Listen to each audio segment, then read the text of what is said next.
dari segala bentuk dosa. Haleluya. Terpujilah nama Tuhan. Mari kita berdiri. Haleluya.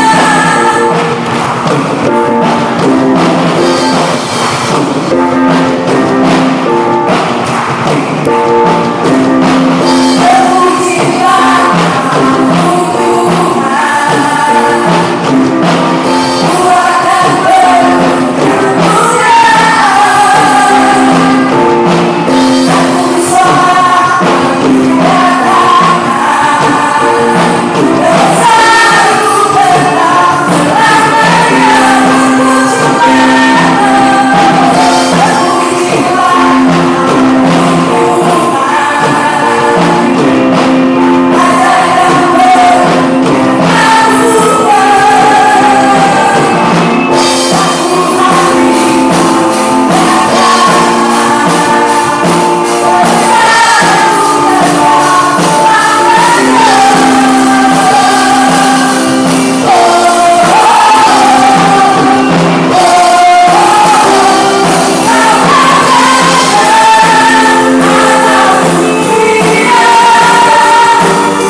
Haleluya.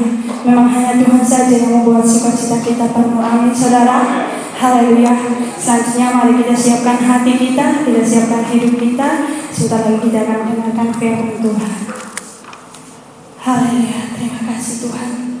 Kami ada sampai hari ini semua karena kebaikan Tuhan.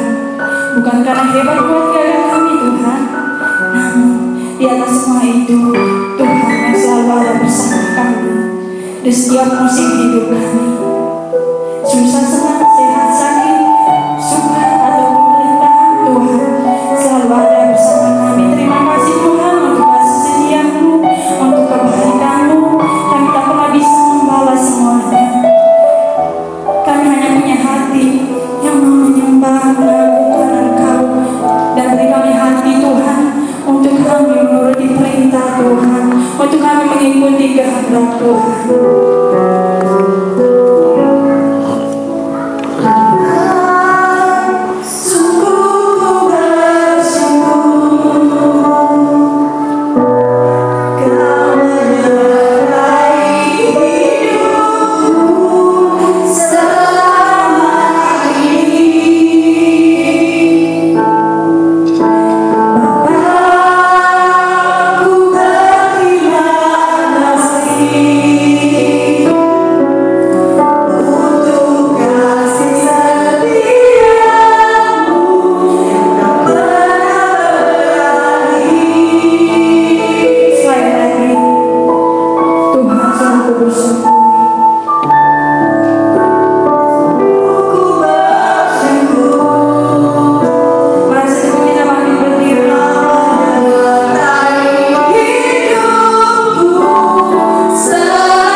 Bagi anak-anak sekolah itu, biarlah berkat pemeliharaan Tuhan selalu sempurna buat mereka. Dalam nama Yesus, haleluya.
Karena kami punya Tuhan yang besar, kami punya Tuhan yang hidup, kami punya Tuhan yang hebat, yang selalu menyertai, jaga dan berkati hidup kami. Hari ini Tuhan, kembali kami ada di tempat ini. Kami rindu nikmati lawatan Tuhan secara pribadi. Kami rindu dengar suara Tuhan secara pribadi. Mari Tuhan menyatakan isi hati Tuhan bagi kami, sehingga apa yang kami kerjakan, apa yang kami lakukan dalam segenap hidup kami adalah hal-hal yang berkenan bagi Tuhan. Dan saatnya Tuhan, semua kami yang hadir, yang ada, sudah siap untuk dengar kebenaran firman Tuhan. Di dalam nama Yesus kami berdoa dan kami dengar dan terima firman-Mu serta melakukannya dalam setiap kehidupan kami. Haleluya, amin. Puji Tuhan. Kembali silakan duduk Bapak Ibu. Shalom. Selamat pagi Bapak Ibu jemaat yang diberkati Tuhan. Kita boleh mengucap syukur hari ini, dan kita boleh berikan yang terbaik buat Tuhan. Karena kalau hari ini Bapak Ibu Saudara dan saya boleh Tuhan bawa nikmati minggu yang terakhir di bulan Mei, ini suatu kebanggaan semestinya. Ini suatu hal yang besar yang perlu kita sadari hari-hari ini. Karena kalau kita masih di bawah Tuhan sampai detik pagi hari ini, itu berarti Tuhan masih beri kesempatan buat kita untuk pertama yang menikmati semua yang baik dari Tuhan. Yang berikut yang tidak kalah penting adalah Tuhan masih beri waktu dan kesempatan untuk kita bawa hidup kita semakin indah hari demi hari, setia sampai akhir, sampai Tuhan datang kali yang kedua. Jadi dua hal ini mestinya yang perlu terbangun dalam hidup kekristenan kita. Kalau kita masih boleh tarik nafas, kita masih boleh bergerak, kita masih boleh diberi kepercayaan oleh Tuhan untuk ada di minggu yang terakhir di bulan Mei di tahun ini sekali lagi. Karena Tuhan berkati kita, Tuhan sediakan hal yang baik untuk kita nikmati. Dan yang berikut yang saya katakan tadi adalah Tuhan masih beri waktu bagi kita untuk bawa hidup semakin indah bagi Tuhan. Jemaat yang diberkati, seberapa yang kita yang hadir hari ini sudah siap untuk dengar firman Tuhan? Lambaikan tangan saudara, kita beri sorak-sorai bagi Tuhan. Dan mari Bapak Ibu, 45 menit kurang lebih ke depan saya akan membagikan kebenaran firman Tuhan terkait dengan subtema kita di bulan ini, yaitu upgrade. Artinya dari hari ke hari orang Kristen, Bapak Ibu Saudara dan saya tanpa terkecuali, untuk bisa menyelaraskan hidup kita, iman kita, pengharapan kita seperti apa yang Tuhan inginkan. Dan 3 minggu berturut-turut kita sudah banyak merenungkan, mendengarkan firman Tuhan tentang bagaimana kehidupan kita orang percaya yang harus hari demi hari membawa hidupnya semakin indah bagi Tuhan. Dan kesempatan di minggu yang terakhir ini saya masih berfokus pada subtema ini, dan saya ingin membagikan kebenaran firman Tuhan ini bertolak dari kitab Wahyu pasalnya yang ketiga. Kitab Wahyu pasal 3. Bapak Ibu jemaat yang diberkati Tuhan, saya akan baca dari ayatnya yang pertama sampai dengan ayatnya yang ke-6. Dan di sini kita akan melihat kebenaran firman Tuhan terkait dengan subtema kita hari ini. Saya akan baca demikian firman Tuhan, dan saudara boleh mengikutinya di dalam hati. Dengan saksama saudara perhatikan ayat demi ayat di dalam pasal ini. Lembaga Alkitab Indonesia memberi judul tema terkait pasal ini, bab ini, yaitu pasal 3 ayat 1 sampai 6, kepada jemaat di Sardis. Ayat pertama. Dan tuliskanlah kepada malaikat jemaat di Sardis, inilah firman Dia yang memiliki ketujuh roh Allah dan ketujuh bintang itu. Aku tahu segala pekerjaanmu, engkau dikatakan hidup padahal engkau mati. Bangunlah dan kuatkanlah apa yang masih tinggal, yang sudah hampir mati, sebab tidak satupun dari pekerjaanmu aku dapati sempurna di hadapan Allahku. Karena itu ingatlah bagaimana engkau telah menerima dan mendengarnya. Turutilah itu dan bertobatlah. Karena jikalau engkau tidak berjaga-jaga, aku akan datang seperti pencuri, dan engkau tidak tahu pada waktu mana aku tiba-tiba datang kepadamu. Tetapi di Sardis ada beberapa orang yang tidak mencemarkan pakaiannya. Mereka akan berjalan dengan aku dalam pakaian putih, karena mereka adalah layak untuk itu. Barang siapa menang, ia akan dikenakan pakaian putih yang demikian. Aku tidak akan menghapus namanya dari kitab kehidupan, melainkan aku akan mengaku namanya di hadapan Bapakku dan di hadapan para malaikatnya. Ayatnya yang ke-6, siapa bertelinga, hendaklah ia mendengarkan apa yang dikatakan Roh kepada jemaat-jemaat.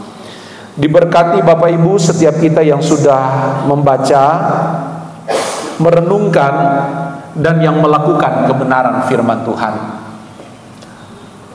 Membawa hidup kekristenan dari hari ke hari selaras dengan apa yang Tuhan inginkan.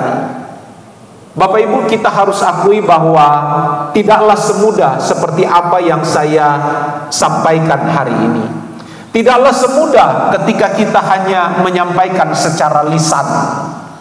Tetapi akan sangat berbeda kalau kita menghidupi apa yang Tuhan inginkan melalui kebenaran firman Tuhan. Ini perjuangan kita. Bapak Ibu yang punya handphone, saudara perhatikan, ada masa-masa tertentu secara otomatis handphone saudara akan menyesuaikan dengan versi yang terbaru. Tidak bisa menyesuaikan dengan versi yang terbaru, maka dampaknya adalah handphone kita akan lemot. Bahkan lama-kelamaan, waktu ke waktu, ada aplikasi-aplikasi tertentu yang tidak akan bisa berjalan. Bahkan ada aplikasi yang secara otomatis akan tidak bisa berfungsi sama sekali karena handphone kita tidak menyesuaikan dengan versi yang terbaru. Bapak Ibu, saya coba untuk merenungkan, apakah juga demikian dengan kehidupan kekristenan kita? Ketika hari demi hari berjalannya waktu, usia kita bertambah, tetapi kerohanian kita mandek, maka saya boleh dapat pastikan ada bagian-bagian penting dalam kehidupan kita yang tidak akan normal berjalan. Iman kita tidak akan normal berjalan. Pengetahuan kita akan Tuhan tidak akan sempurna hari demi hari.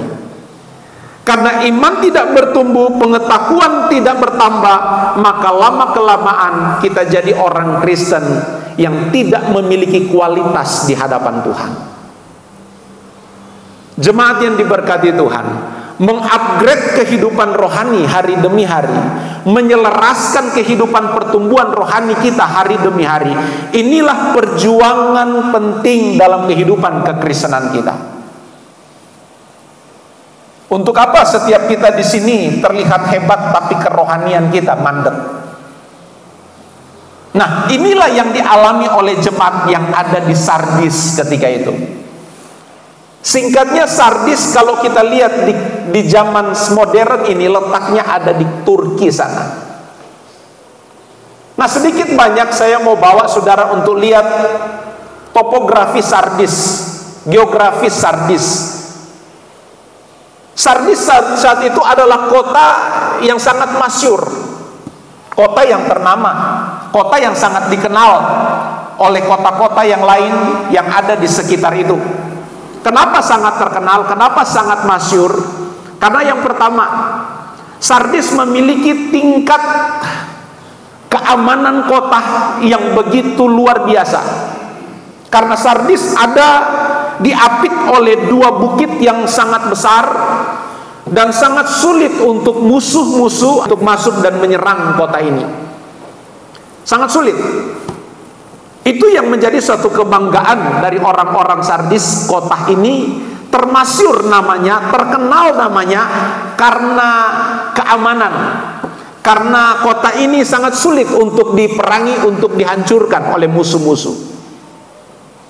Dan yang kedua, Sardis ini namanya termasyhur saat itu, sangat dikenal oleh banyak negara karena kualitas emas yang ada di kota itu.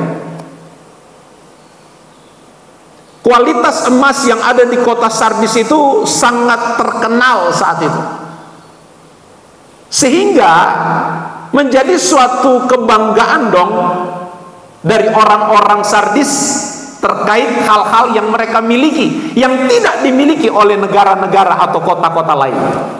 Sehingga Sardis namanya termasyhur, Sardis namanya terkenal, sehingga orang-orang yang ada di Sardis sana cukup bangga dengan kotanya.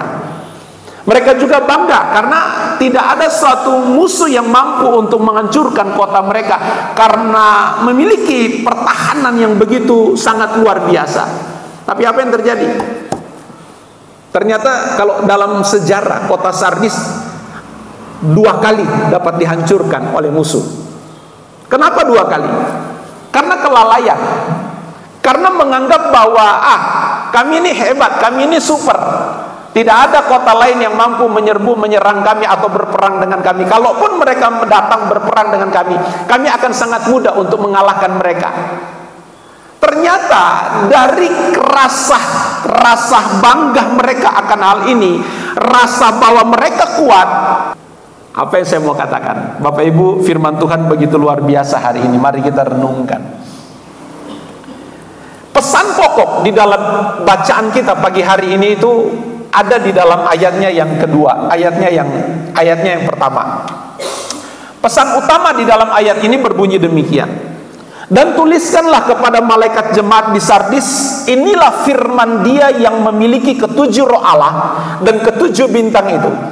Aku tahu segala pekerjaanmu, engkau dikatakan hidup padahal engkau mati. Ini pesan utama di dalam perikop ini. Di hadapan Tuhan, Sardis, kota Sardis ini ditegur, diingatkan. Tuhan tahu segala apa yang terjadi di dalam kota ini. Tuhan tahu apa yang sedang terjadi di dalam kota Sardis. Dan Tuhan katakan, aku tahu segala pekerjaanmu, engkau dikatakan hidup padahal engkau mati. Nah, mari kita lihat kebenaran firman Tuhan. Kata hidup di situ. Kata hidup di situ dalam teks asli itu memiliki makna begini, masyhur. Ya kan? Karena tadi kota Sardis ini mereka bangga dengan kotanya, masyarakatnya bangga dengan kotanya karena sulit untuk ditembus musuh. Namanya terkenal sampai di mana-mana. Kota Sardis ini sangat dikenal karena sulit untuk ditembus oleh musuh. Pertahanannya terlalu kuat. Sehingga orang-orang Sardis ini bangga dengan hal ini. Dan Tuhan katakan, engkau kelihatan hidup. Kata hidup di situ merujuk kepada keadaan orang Sardis yang menganggap bahwa kami ini terkenal, kami ini punya nama, kami ini termasyhur. Mereka bangga dengan hal itu. Tapi apa yang dikatakan Tuhan? Engkau dikatakan hidup, padahal engkau mati. Nah, kata mati di situ, kata mati di situ merujuk pada makna begini, Bapak Ibu: tidak berfungsi, tidak berfaedah, tidak memiliki nilai yang diinginkan oleh Tuhan. Bapak Ibu jemaat yang diberkati Tuhan, tentu setiap kehidupan kita hari-hari ini pingin untuk menikmati segala berkat kemurahan Tuhan. Mengupgrade kehidupan rohani kita hari demi hari itu sangat penting, Bapak Ibu. Bercermin dari kota Sardis yang dijadikan contoh di dalam kitab Wahyu. Saudara perhatikan ayat ini. Ayat ini dimulai dengan kalimat, dan tuliskanlah kepada malaikat jemaat di Sardis. Inilah firman Dia yang memiliki 7 roh Allah. firman Tuhan datang kepada jemaat atau orang Kristen yang ada di Sardis. Tuhan memperkenalkan dirinya kepada orang Sardis bahwa dia adalah Tuhan yang sempurna. Dia adalah Tuhan yang tidak kekurangan suatu apapun. Dia adalah Tuhan yang maha tahu di dalam segala perkara.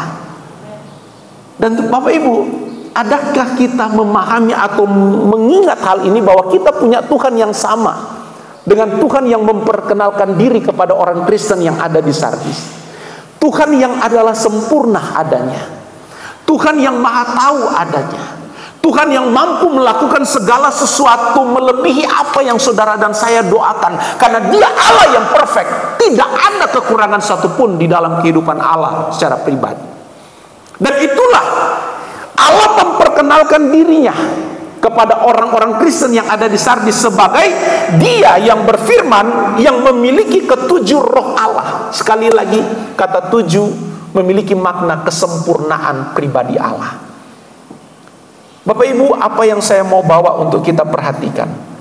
Karena poin utama yang harus kita persoalkan adalah kalimat dalam ayat ini. Aku tahu segala pekerjaanmu, engkau dikatakan hidup, padahal engkau mati. Pernah nggak kita cek hidup kita hari ini? Pernah nggak kita diagnosa kekristenan kita hari ini? Jangan sampai kita anggap kita ini hebat, ternyata di hadapan Tuhan kita nggak berfungsi lagi, nggak berkualitas lagi, nggak punya nilai sama sekali. Padahal kita aktif loh melayani, padahal kita aktif loh beribadah, padahal kita tidak kekurangan satu apapun di dalam segala sesuatu dalam melakukan pengiringan kita di hadapan Tuhan. Ini tentu menjadi suatu persoalan yang penting buat kita renungkan.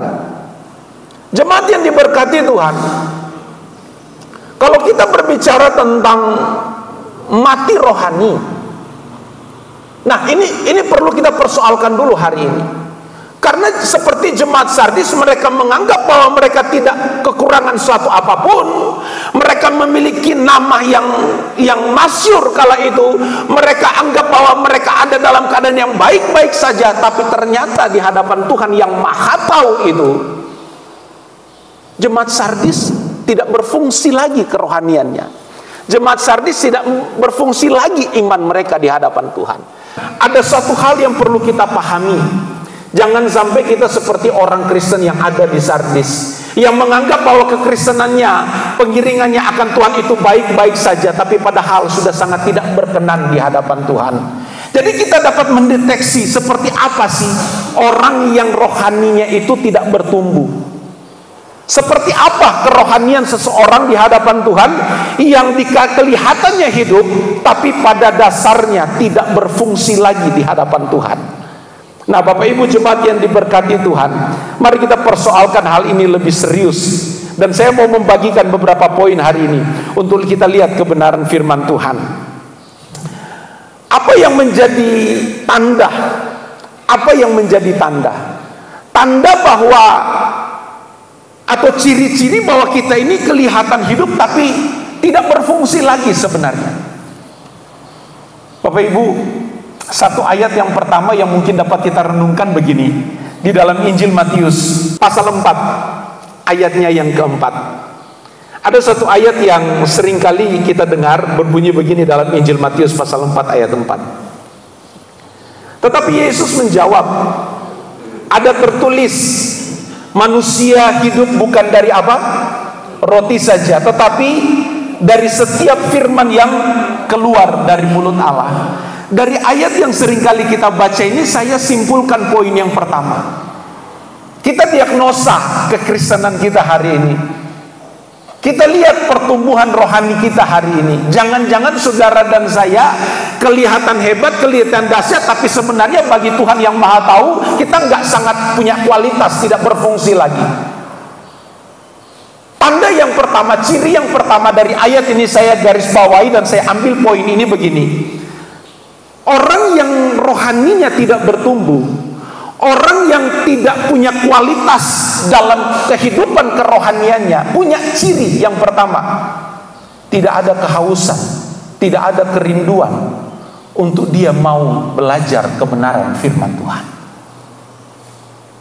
Padahal Alkitab katakan bahwa manusia itu hidup bukan dari roti saja. Artinya begini, manusia tidak hanya hidup ketika dia mampu memenuhi segala keperluan kebutuhannya, tetapi kalau kebutuhan rohaninya tidak terpenuhi, sebenarnya tidak berfungsi lagi di hadapan Tuhan.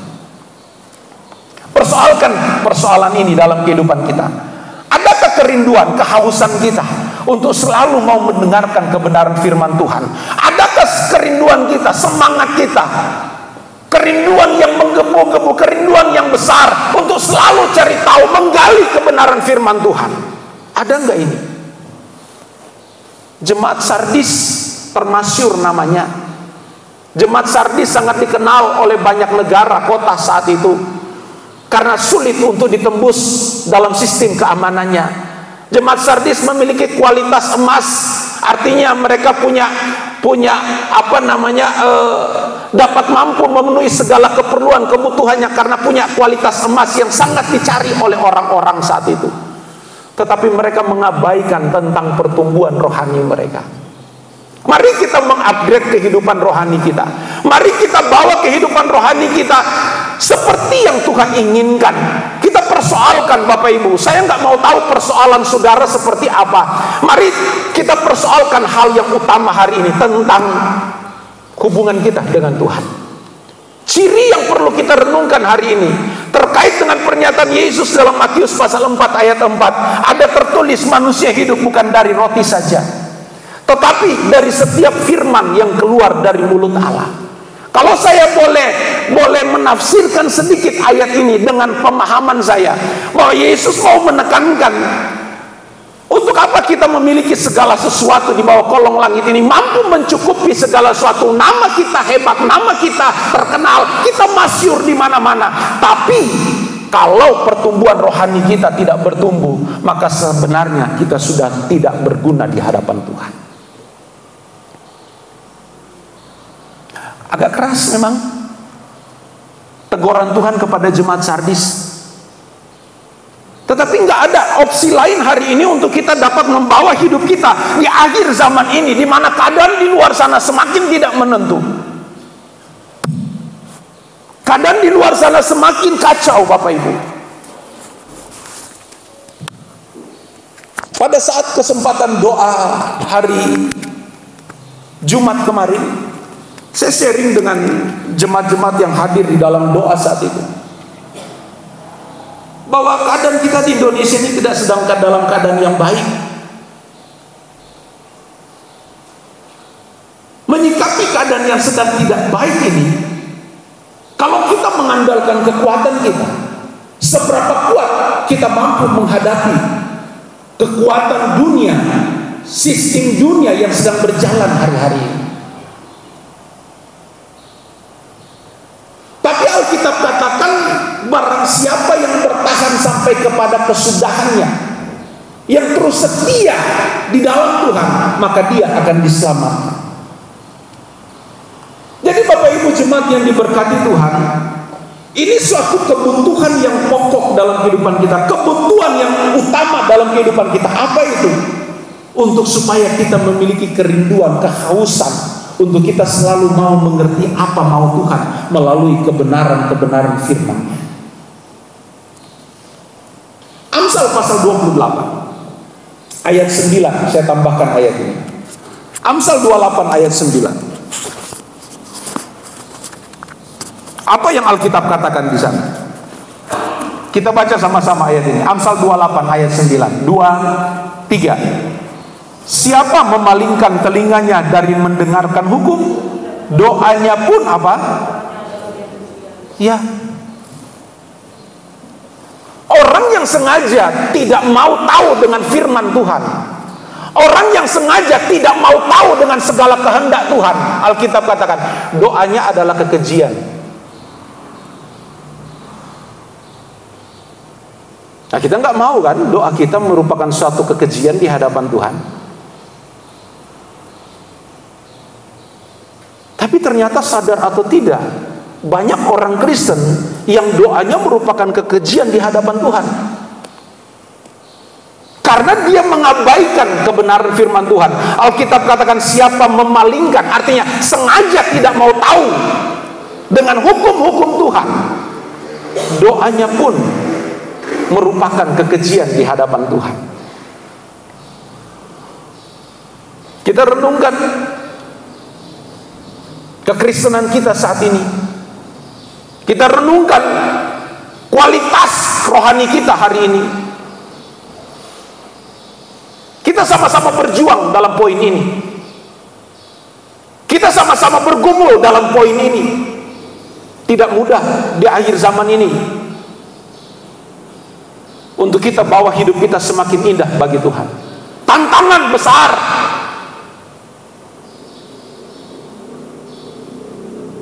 Ibrani pasal 4, saya tambah satu ayat supaya lebih lengkap.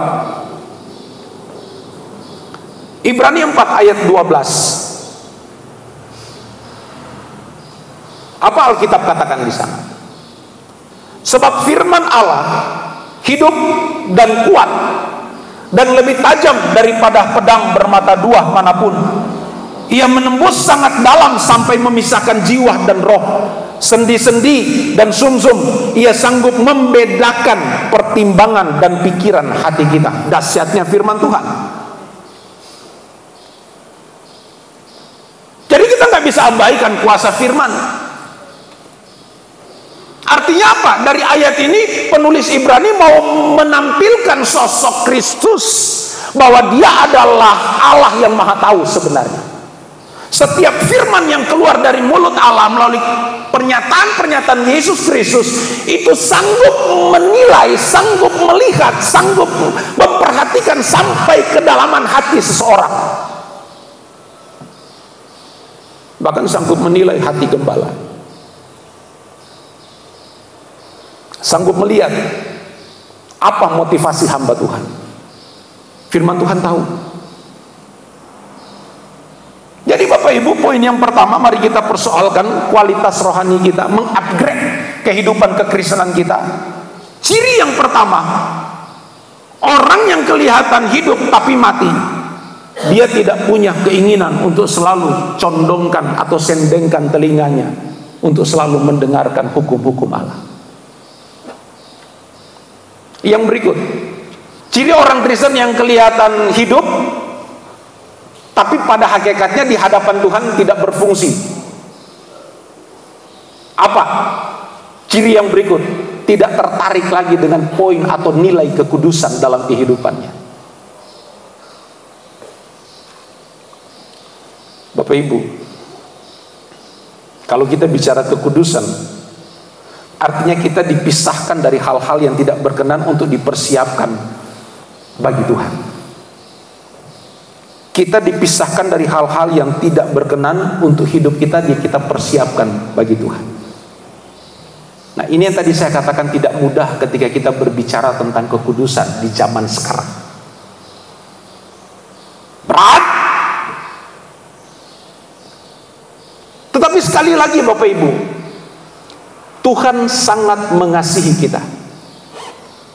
Tuhan rindu segala sesuatu yang Dia siapkan, yang tersimpan di sorga, kita nikmati itu. Tetapi di dalam kekristenan ada bagian-bagian yang perlu kita perhatikan agar supaya kemudian hari kita berhak layak menikmati segala berkat Tuhan. Poin kekudusan ini adalah suatu hal yang sebenarnya tidak perlu kita perdebatkan. Sebenarnya poin kekudusan ini suatu hal yang semestinya orang Kristen yang tampil, yang hidup, yang ada saat ini, itu sudah sesuatu yang harus mendarah daging sebenarnya. Karena usia gereja hari ini sudah berapa tahun sih? Sebenarnya sudah sangat dewasa. Alkitab katakan, tetapi hendaklah kamu menjadi kudus di dalam seluruh, tidak ada bagian yang tidak kudus. Ya, ini kan beratnya di sini kan. Hendaklah kamu menjadi kudus. Kata hendak di situ memiliki makna, tidak ada tawar menawar di situ. Makanya diikuti dengan seluruh hidup. Tidak ada bagian yang tidak kudus yang harus kita berikan kepada, segenap hidup kita harus kita berikan bagi Tuhan. Tidak ada yang sisa. Berat apa berat? Berat apa berat? Nah, sekali lagi, Bapak, Ibu, dan saya, kita berjuang di poin ini. Kita berjuang di poin ini.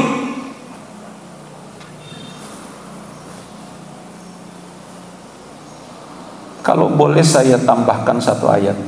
Ibrani pasal 12 deh. Ibrani pasal 12. Ayatnya yang ke-14. Alkitab katakan begini, berusahalah hidup damai dengan semua orang, dan kejarlah kekudusan, sebab tanpa kekudusan tidak seorang pun apa? Ya, mau lihat Tuhan bermanifestasi dalam kehidupan kita, mau lihat cara Tuhan, kuasa Tuhan bekerja dalam hidup kita, hidup kita harus kudus di hadapan Tuhan. Kata kejarlah kekudusan, nah ini kita sedikit persoalkan. Kalau dalam terjemahan kita menggunakan kata kejar, seakan-akan itu kita, kekudusan itu ada di depan dalam posisi bergerak maju, kita di belakang dan sedang mengejar, ya kan? Kata kejarlah. Jadi kekudusan ini sedang berlari, mungkin kita di belakang mengejar kekudusan. Agak sulit untuk dicerna menurut saya dengan logika kita. Tetapi kalau kita sedikit berani mau lihat terjemahan aslinya seperti apa maknanya. Nah, kata kejarlah di situ menggunakan kata diopo. Tahu maknanya? Ikuti. Jadi kekudusan itu ada di depan. Bagaimana cara bekerja kekudusan? Kita ngikutin. Kalau kekudusan seumpama belok kiri, kita ikut kiri. Kalau kekudusan ajar kita duduk, ya kita duduk. Kalau kekudusan ajar kita untuk naik gunung, ya kita naik gunung. Karena kita mengikuti, mencontohi kekudusan itu. Kata dioko di situ memiliki makna mengikuti, meneladani kekudusan. Siapa yang sudah memberikan contoh teladan kekudusan? Kristus Yesus, Tuhan kita. Dan untuk saat ini, mungkin Kristus secara fisik tidak lagi ada di tengah-tengah kita. Pekerjaan Roh Kudus yang harus kita ikuti, memberi hidup kita dipimpin, dikuasai, dituntun oleh Roh Kudus. Disitulah kita akan mencapai kekudusan yang diinginkan oleh Tuhan.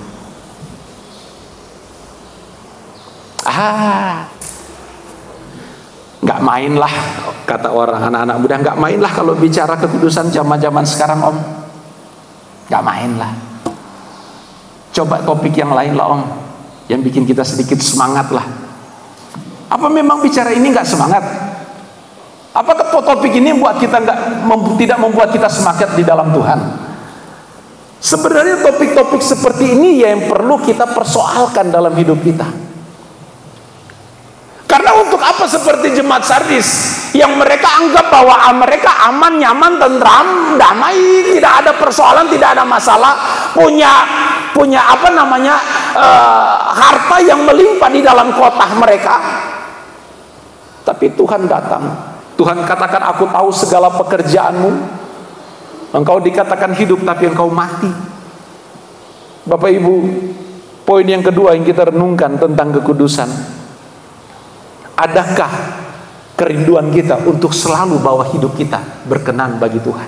Ini persoalannya. Yang berikut baru dua. Sekarang yang ketiga. Yang ketiga, Titus pasalnya yang pertama.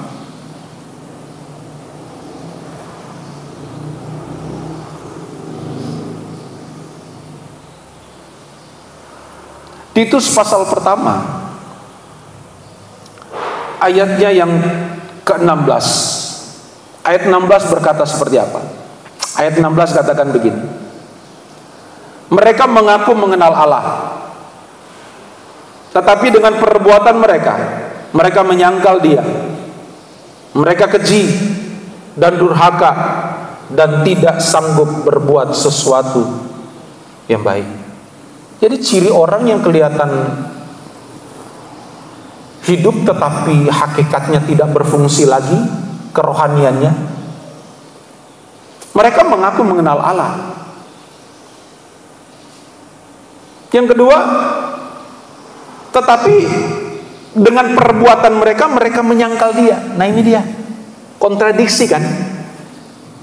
Orang ini ngomong tentang Tuhan hebat, tahu, bahkan mungkin bisa khotbah, tetapi dalam aktivitas kehidupan, praktek hidupnya itu tidak sesuai. Nah, ini kan pergumulan, persoalan buat kita. Sekali lagi, ini pergumulan saudara, ini pergumulan saya. Karena setiap kita hari ini dituntut untuk semua hal ini. Tuntutan ini, keinginan Tuhan ini tidak berlaku hanya bagi jemaat, tapi bagi kita yang menjadi orang Kristen, termasuk saya orang Kristen. Cuman beda posisi, saudara jemaat, saya gembala, saya hamba Tuhan. Tetapi di hadapan Tuhan, segala tuntutan firman Tuhan berlaku bagi kita semua. Boleh katakan amin? Enggak ada dibeda-bedakan karena saya gembala maka saya ada sedikit keringanan. Enggak ada seperti itu. Sama kita.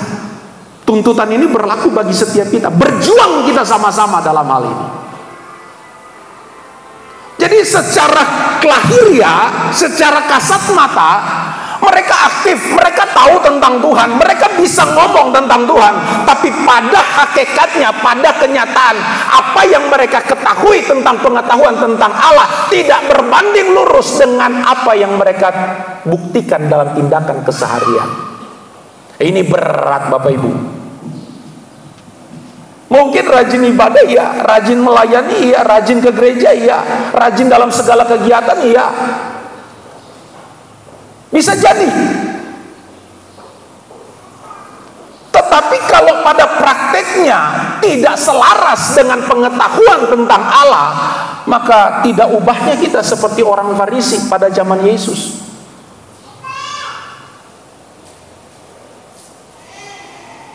Itu yang Yesus katakan di dalam Injil Matius pasal 15.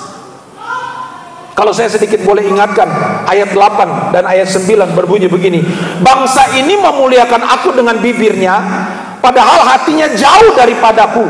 Percuma mereka beribadah kepadaku, sedangkan ajaran yang mereka ajarkan ialah perintah manusia. Bahkan dalam 2 Timotius yang masih selaras bunyinya, 2 Timotius pasal 3 ayat 5 dikatakan begini, secara lahiriah mereka menjalankan ibadah mereka, tapi pada hakikatnya mereka memungkiri kekuatannya. Alkitab katakan jauhilah mereka itu. Bapak Ibu sekali lagi mari kita renungkan poin yang ketiga ini. Apa? Yaitu mari, kalau kita ngomong kita adalah orang Kristen, kita anak-anak Tuhan, cerminkanlah bahwa kita benar-benar orang Kristen. Nampakkanlah bahwa kita benar-benar anak Tuhan. Baik dalam tindakan, perkataan, dan perbuatan selaras adanya. Bapak Ibu sekalipun ini tidak mudah, tapi tidak berarti bahwa kita tidak mampu melakukannya. Saya percaya bahwa Tuhan pasti akan memampukan kita untuk mampu melakukan segala sesuatu hari-hari ini. Bapak Ibu, yang terakhir, poin yang terakhir yang mungkin dapat kita renungkan.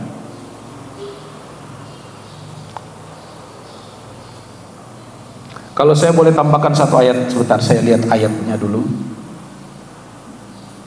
Ya. Lukas pasal 11 ayat 28. Coba buka ayat ini. Lukas 11 ayat 28.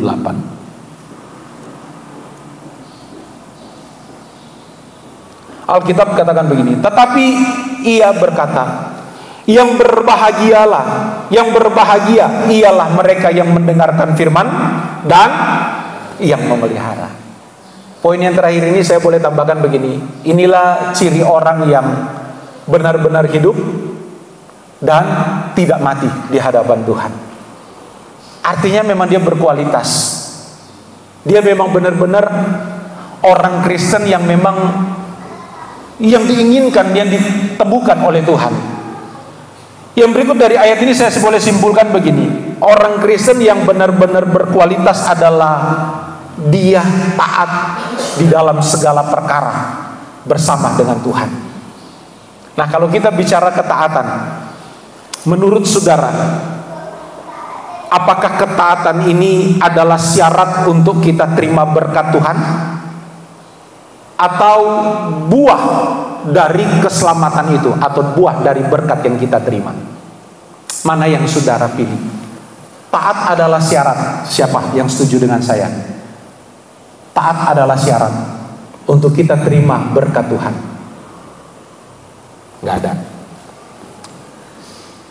Taat sebagai dampak atau buah karena kita sudah diberkati. Nggak ada. Poin 1 nggak ada, poin 2 nggak ada. Oke, baik. Sekarang saudara silakan pilih. Kalau saudara mau ikut saya atau tidak, kembali ke saudara. Taat, kalau saudara ngomong taat sebagai syarat untuk saudara dan saya selamat, maka itu keliru. Itu bukan prinsip kebenaran yang diajarkan oleh Alkitab. Karena ketaatan seharusnya adalah buah karena kita sudah diselamatkan. Boleh setuju dengan saya? Yang setuju dengan poin 2 beri sorak-sorai, yang enggak jangan. Bapak Ibu gini, kenapa saya boleh tambahkan satu poin ini? Karena banyak orang Kristen memiliki konsep keselamatan itu tidak ubahnya sama dengan konsep keselamatan orang lain di luar sana. Gini, konsep keselamatan orang Kristen itu gini. Surga yang dibawa turun oleh Allah untuk kita manusia bisa mencapainya. Betul apa salah? Langit baru, bumi baru dibawa turun oleh Allah dari tahtanya untuk manusia bisa mencapai itu. Benar apa benar? Oke, masih bingung. Allah yang turun dari tahtanya yang mulia turun jadi manusia untuk menyelamatkan yang hilang. Benar apa salah? Benar. Itu konsep keselamatan dalam Alkitab kan? Oke. Beda dengan konsep keselamatan di luar Alkitab.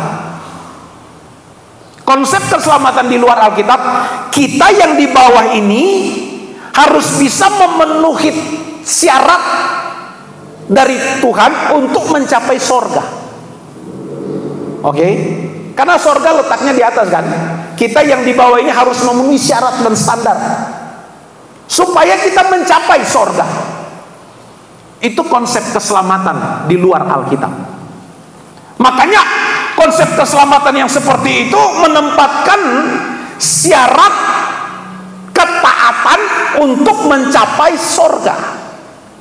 Tetapi orang Kristen, karena dia sudah diberkati melalui keselamatan Tuhan, maka buahnya orang ini pasti taat.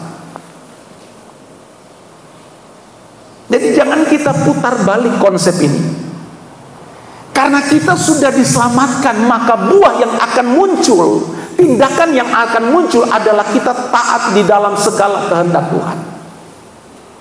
Karena aku bersyukur aku sudah diselamatkan, aku nikmati berkat pertolongan Tuhan, aku nikmati berkat perlindungan Tuhan, maka sikap saya yang sudah diselamatkan harus taat di dalam segala apa yang Tuhan inginkan.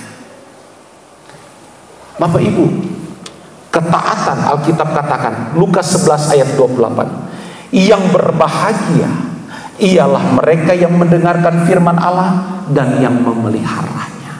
Bapak Ibu jemaat yang diberkati Tuhan, pagi hari ini sayang waktunya terlalu cepat, ini sudah mau 50 menit saya khotbah.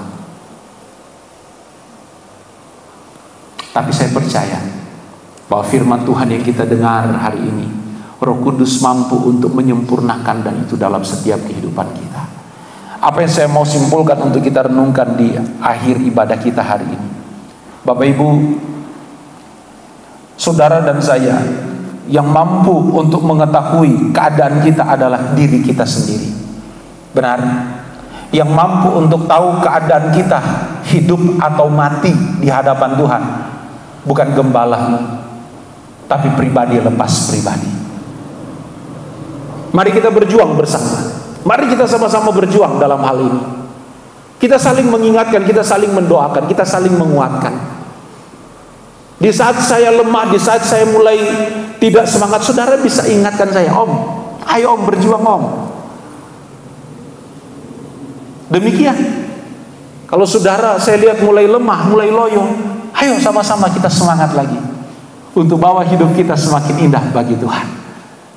Yang mau sama-sama berjuang dengan saya untuk selalu hidup berkenan, boleh beri sorak-sorai bagi Tuhan. Saudara boleh tutup Alkitab saudara. Jemaat Sardis boleh menjadi pelajaran buat kita pagi hari ini. Jemaat Sardis boleh Tuhan pakai menjadi contoh bagi kita yang hidup di akhir zaman saat ini. Saya harus akui bahwa tidak mudah. Tidak mudah bukan berarti tidak mau, tidak dapat. Tidak mudah berarti kita harus berjuang. Dan kalau berjuang dengan cara dan kekuatan kita nggak mampu. Tapi kita bersyukur kita diberikan roh Allah, roh kudus ada dalam hidup kita. Yang Alkitab katakan roh yang ada di dalam kita besar kuasanya dari apapun yang ada di bawah kolong langit ini. Kenapa kita nggak fungsikan roh yang ada dalam hidup kita ini yang dari Allah? Saudara, kita renungkan firman Tuhan. Saya mengundang pemain musik untuk maju ke depan. Saya jemput kita semua bangkit berdiri.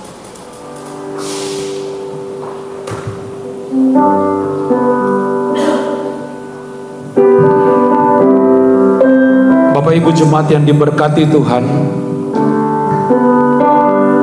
perjuangan kehidupan kekristenan adalah perjuangan yang kita selenggarakan selama kita hidup di dunia ini. Jadi selama kita hidup, inilah perjuangan kita. Tidak ada waktu stop, tidak ada waktu berhenti kecuali kita berhenti bernafas. Maka disitulah kita akan dibebaskan dari segala beban hidup. Tapi selama kita masih bisa tarik nafas, Bapak Ibu, inilah perjuangan kita selama kita hidup. Dan mari, kalau hari ini kita rasa bahwa Tuhan saya belum mencapai apa yang kau inginkan, jangan khawatir, jangan takut. Tuhan pasti akan mampukan kita. Tuhan masih beri waktu. Kita minta Tuhan beri saya waktu, beri saya kesempatan untuk saya bisa mencapai, melakukan apa yang Tuhan engkau inginkan. Dan mari biar melalui pujian ini kita mau agungkan Tuhan. Mari sama-sama katakan bila selama ini. Haleluya. Yang tahu bisa nyanyikan. Bila selama ini aku belum berkenan di hadapanmu, aku lakukan kehendakmu. Kehendakmu tak ku penuhi, rencanamu Bapa. Terima kasih Tuhan. Sampai sekarang ini aku belum menjadi seperti Yesus. Mari katakan, beriku kesempatan,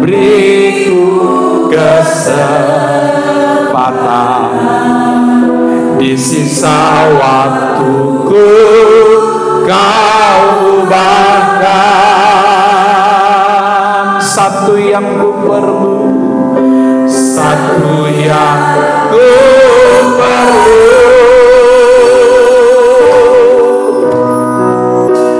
ku mohon padamu. Katakan sempurna seperti Bapa, seperti Bapa, serupa dengan Yesus teladanku. Betapa rinduku, betapa rinduku berkenan padamu, berkenan padamu. Sampai di rumah Bapa, sampai di rumah Bapa, ku bertemu Tuhanku, berkenan padamu. Sekali lagi kita nyanyikan. Bila selama ini ku belum berkenan di hadapanmu, tak ku lakukan kehendakmu, tak ku penuhi rencanamu Bapa. Sampai sekarang, haleluya, sampai sekarang ini aku belum menjadi seperti Yesus. Mari kita minta sama-sama, Tuhan, beriku kesempatan di sisa waktuku, Kau ubahkan. Ini yang menjadi doa kita. Mari sama-sama katakan, satunya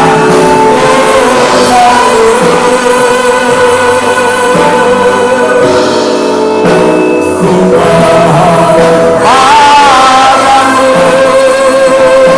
Haleluya, sempurna seperti Bapa, serupa dengan Yesus teladan. Betapa rindu, haleluya, betapa rindu, berkenan padamu. Terima kasih Tuhan, di rumah Bapa ku bertemu Tuhanku, berkenan padamu. Bapak Ibu jemaat yang diberkati Tuhan, saya harus jujur bicara apa adanya. Ketika saya merenungkan firman Tuhan yang saya sampaikan hari ini, saya pun katakan, Tuhan, saya hampir-hampir tidak dapat memenuhi apa yang Kau inginkan. Terlalu berat Tuhan. Tuhan, tidak adakah sedikit jalan sedikit ringan untuk kami bisa tempuh, sehingga kami boleh mencapai kemuliaan sorga. Jujur menjadi pergumulan berat buat saya secara pribadi. Saya bergumul Tuhan, saya pun pribadi hampir-hampir tidak mampu melakukannya. Saya pribadi hampir-hampir tidak dapat memenuhi apa yang Tuhan inginkan. Tapi sekali lagi Bapak Ibu,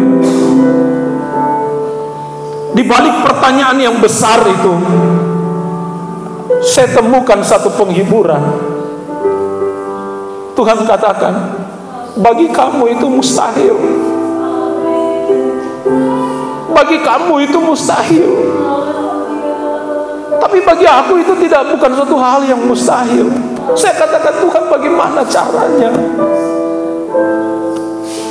Tuhan katakan, serahkan hatimu, serahkan segenap hidupmu, biar aku yang ambil alih.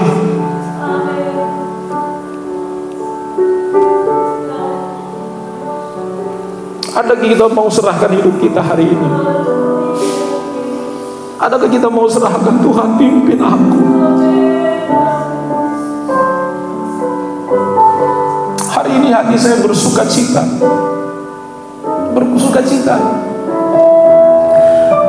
Karena Tuhan masih beri kita kesempatan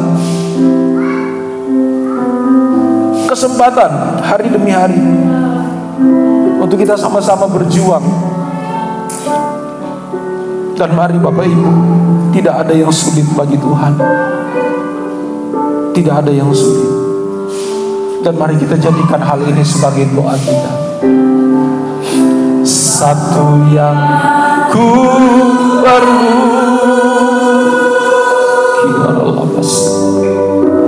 ku mohon padamu,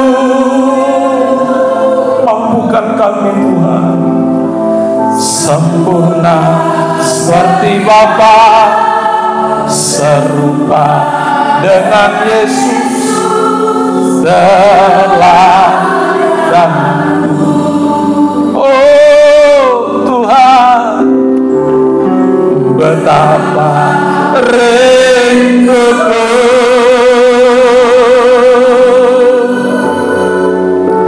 berkenan padamu. Haleluya. Sampai di rumah Bapa ku bertemu Tuhanku, berkenan padamu. Haleluya. Satu yang perlu Tuhan, ku mohon padamu. Beri kami waktu, beri kami waktu Tuhan, beri kami kesempatan, beri kami kesempatan sekali lagi Tuhan. Haleluya, haleluya. Rinduku Tuhan, berkenan padamu. Terima kasih Tuhan.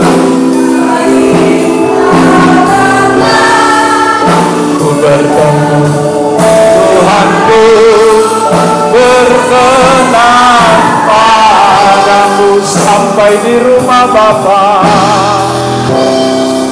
sampai di rumah Bapa, ku bertemu Tuhanku, berkenan padamu. Bapa di sorga, hamba-Mu sudah berhenti menyampaikan kebenaran firman-Mu. Mari Tuhan, Engkau yang terus beracara dalam hidup kami. Mari beri kami kesempatan Tuhan, sekali lagi beri kami kesempatan, beri kami waktu untuk kami boleh dapat hidup berkenan indah bagi Tuhan. Karena ini yang kami perlu, ini yang kami minta. Kami mau menjadi serupa seperti Engkau di dalam teladan-Mu. Ini yang menjadi kerinduan, ini yang menjadi semangat kami hari-hari ini Tuhan. Kami rindu sampai di tempat di mana Engkau sediakan berkat bagi kami. Dan biarlah firman-Mu ini termeterai menjadi kekuatan baru dan peringatan bagi kami. Di dalam nama Yesus, hamba sudah berdoa dan mengucap syukur. Haleluya. Amin.